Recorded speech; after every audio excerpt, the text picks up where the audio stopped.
President Donald Trump on Thursday signed an order to make it easier for Americans to buy bare-bones health insurance plans.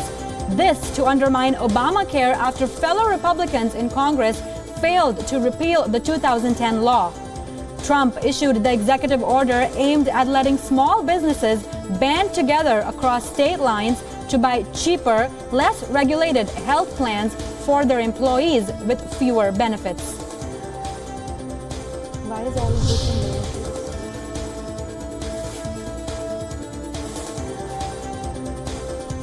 The latest round of talks over the United Kingdom's exit from the European Union ended in a stalemate on Thursday, with the EU warning of a disturbing deadlock over Britain's divorce bill. Reports suggest the negotiations ended without making any great step forward due to huge divisions between the two sides, especially over the question of how much Britain has to pay to settle its financial commitments.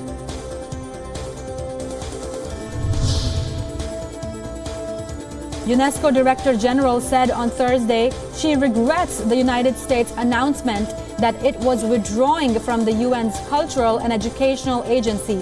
State Department spokesman Heather Nauert said in a statement that the decision was based on concerns about arrears, the need for reform, and what she said was a continuing anti-Israel bias.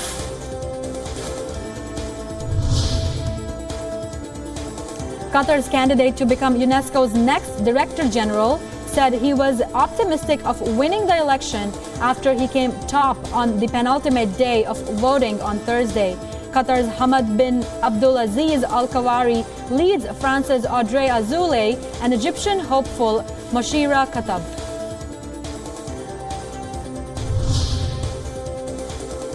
Finance ministers and central bankers from around the globe gathered for a family photo in Washington on Thursday. The photo was taken before a plenary session during the International Monetary Fund and World Bank annual meetings.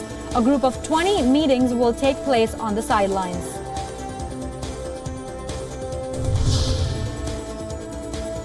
U.S. President Donald Trump will be announcing his Iran strategy today. Before Trump's big speech, U.S. Secretary of State Rex Tillerson has spoken with senior officials of Britain, China, France, and Russia in recent days to discuss Trump's plan on Iran. Despite warnings by many allies of the United States who are co-signatories to the 2015 nuclear agreement with Iran, the U.S. president is poised to carry out a threat he has been issuing for a while to cancel the UN-engineered deal.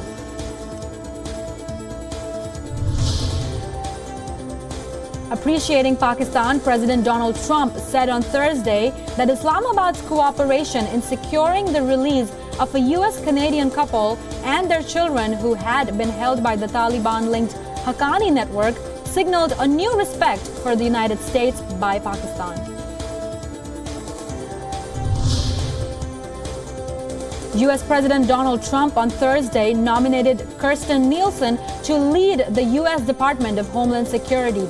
If confirmed by the Senate, Nielsen would take the reins at a sprawling department with more than 240,000 employees that are responsible for U.S. border and airport security, immigration policy, disaster response, refugee admissions, and other matters.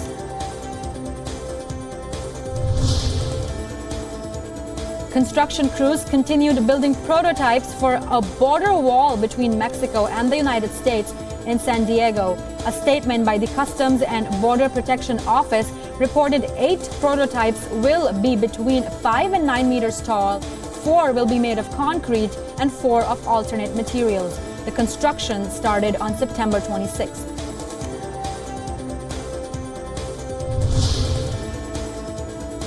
Subdued by their worst results since 1949 in Germany's September election, Chancellor Angela Merkel's Conservatives are hoping for a victory in regional vote on Sunday. This to strengthen their hand in thorny three-way coalition talks in Berlin.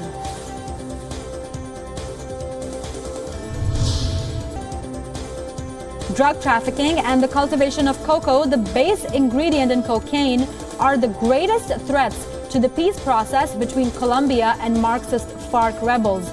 The government the government's president, Juan Manuel Santos, and the FARC rebels signed a peace accord last year to end their roles in a conflict that has killed at least 220,000 people.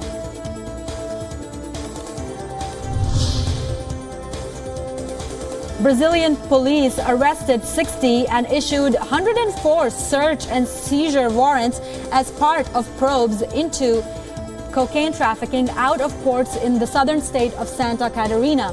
Police said criminal organizations were sending packages of cocaine in containers to be shipped to Europe.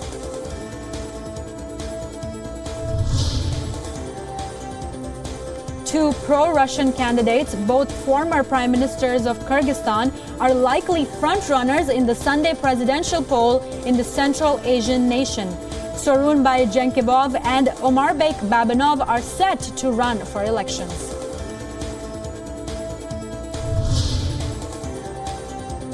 Foreign observer missions said on Thursday that the first round of Liberia's presidential election was broadly free of irregularities. This ahead of an expected announcement by the Electoral Commission of provisional results.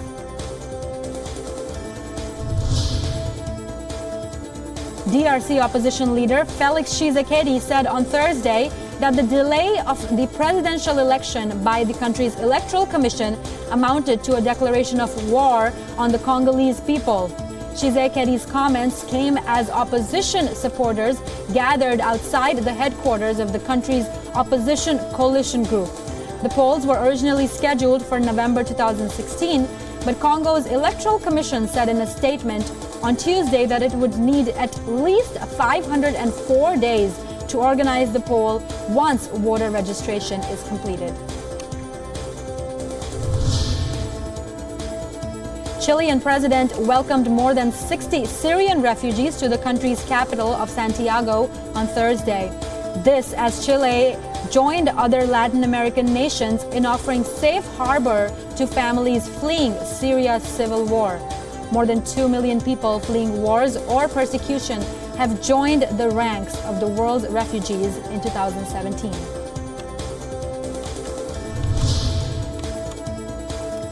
Hundreds of civilians failed Raqqa on Thursday. This after air raids by U.S. coalition warplanes have intensified in recent days as Kurdish and Arab militias seek to drive surrounded Islamic State militants from their lost strongholds in Syria's Raqqa.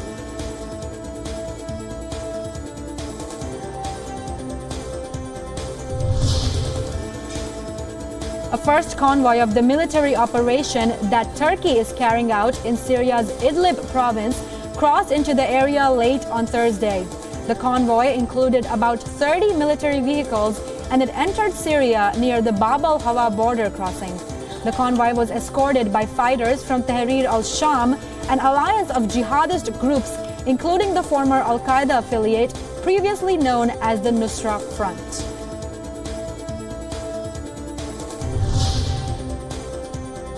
The head of a migrant camp in Libya said thousands of migrants displaced by fighting on Libya's northwestern coast are in need of medical help. Some 5,800 migrants arrived at the Al-Hamra Detention Center in Garian since fighting broke out last month in the coastal city of Sabrata, previously a launch pad for crossings to Italy. About 2,000 people have already been sent from Garian to other centers in the capital.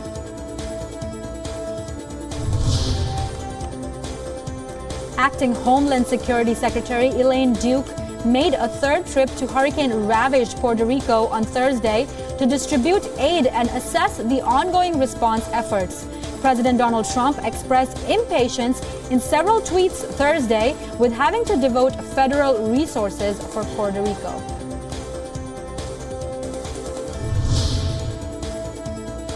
Firefighters struggled for a fourth day on Thursday to halt the spread of wildfires that have killed at least 24 people in Northern California and left hundreds missing in the wine country. Nearly 24 blazes spanning 8 counties have raged largely unchecked since igniting on Sunday night, scorching 170,000 acres and destroying at least 3,500 buildings.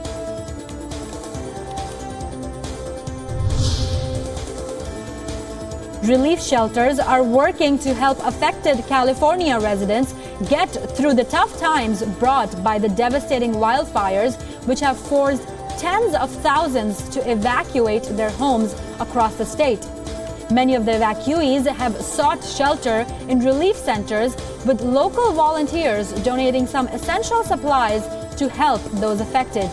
The wildfires have caused over 20,000 people to be evacuated, with some 1,500 homes and commercial establishments destroyed by the blaze.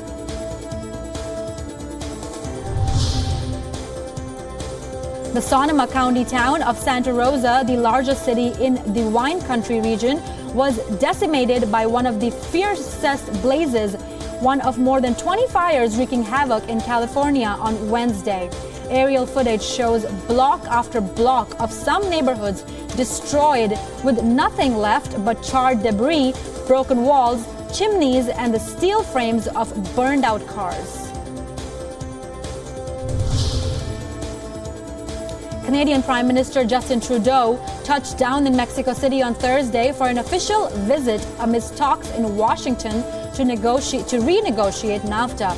Trade is set to be high on the agenda when Trudeau meets President Enrique Pena Nieto, but on day one of his Mexico City itinerary, the Trudeaus attended a military ceremony at an independence monument in Mexico. Trudeau helped pack supplies for victims of Mexico's deadly 7.1 magnitude quake, which killed more than 330 people across the country. A group of Britain's most successful contemporary artists have donated valuable works to sell at a charity auction for the survivors of the Grenfell Tower fire. The fire had killed about 80 people at a London social housing block in June.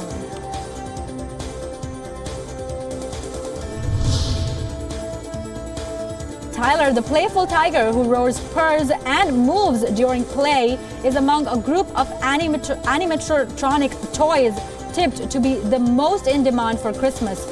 Toy store Hamleys are predicting the toy intelligence sector to prove the big hit of 2017, with the bulk of their top 10 for Christmas list featuring artificial intelligence or robots.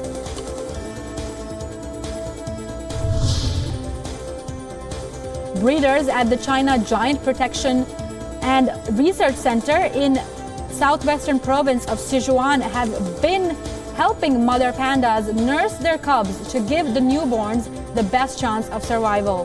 To ensure the long-term protection of the species, breeders have been sharing the burden of motherhood with several pandas who usually experience great trouble in nursing two cubs simultaneously.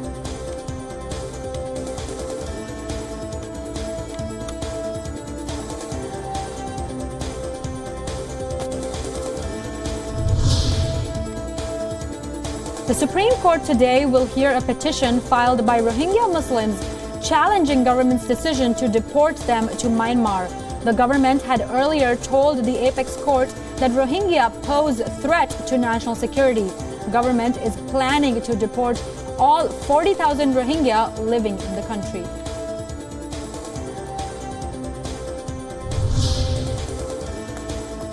A group of 51 eminent personalities wrote a letter to Prime Minister Narendra Modi asking him to not forcibly send Rohingya refugees to Myanmar. They said that such a move will be against India's humanitarian principles.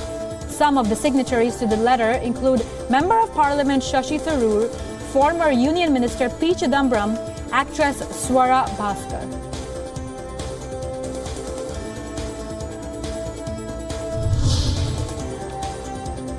A day after being acquitted by the Allahabad High Court, Nupur and Rajesh Talwar will be released from the jail today.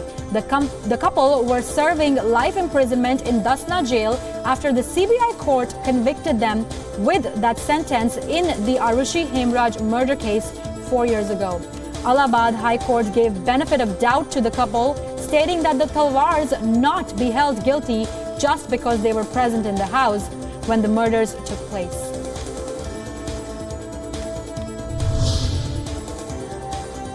New Delhi's Chief Minister Arvind Kejriwal questioned Delhi police's alertness after his blue-colored Wagonar was stolen.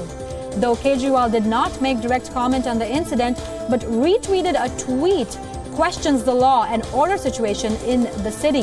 Kejriwal's car was stolen near the Delhi Secretariat and an FIR has been lodged.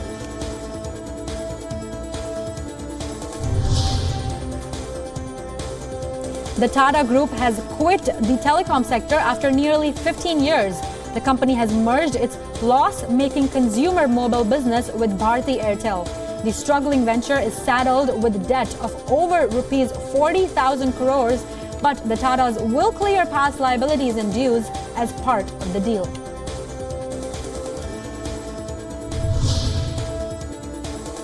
The government will hold discussions on expanding the GST to the real estate sector.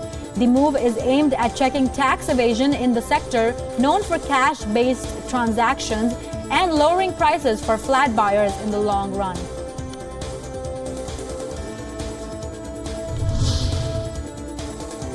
Himachal Pradesh's Chief Minister Virbhadra Singh assures a comfortable win for the ruling Congress party in the next state elections. Singh has begun campaigning for the upcoming elections and hopes to form the government again. The state will go into polls on November 9th.